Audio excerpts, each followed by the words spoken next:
Your old self is not your client. Now, there is a shred of truth in the traditional advice that your client is a version of you, or that they're a version of a past version of you, or they're a few steps behind. You have embodied wisdom. You know what a dark night feels like because you've lived it.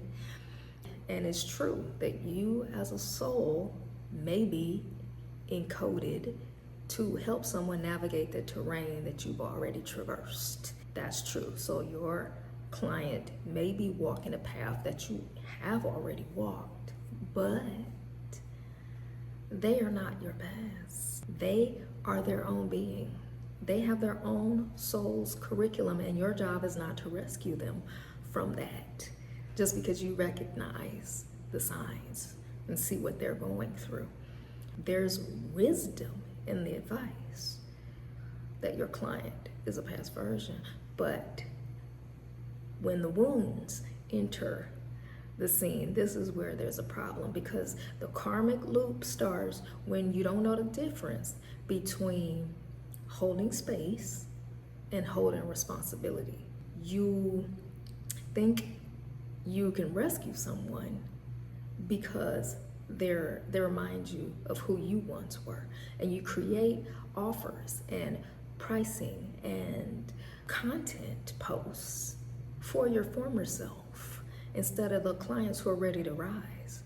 You're talking to the ones who are still stuck in survival, and that's not a bad thing, but there are others to serve them. You are creating from this space and calling it purpose, but honestly, it's just grief, or it's guilt, or it's this subconscious desire to fix the past and get it right this time. And the risk of being in this loop is that you magnetize clients who will not lead themselves. You lower your standards for people who need you. You lower your price because someone looks like an older version of you. You sabotage your expansion because of emotional loyalty to an outdated identity.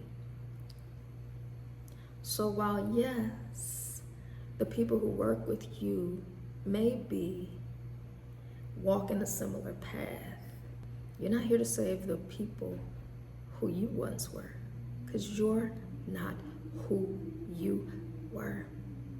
And so because of that, you don't build your business from your wounds, from your scars. You build it from sovereignty.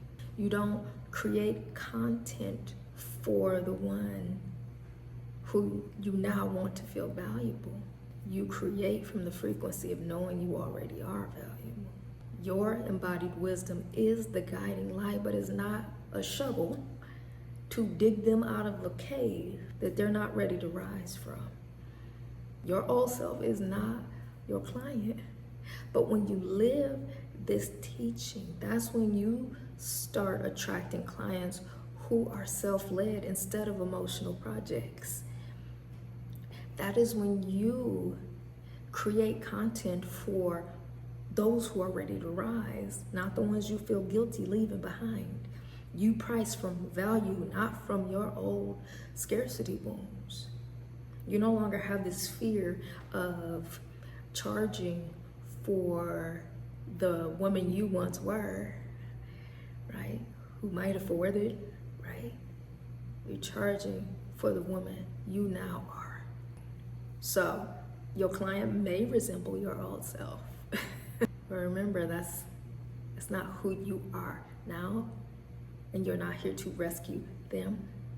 They're walking their own soul's curriculum, and your job is to walk yours. Your current self, walking your curriculum, holding your frequency, owning your joy. And when you shift to this place, that's when you start attracting clients from resonance and not rescue. The Cycle Breaker Curriculum Workshop starts Tuesday, September 9th. Come walk with us. I see you there.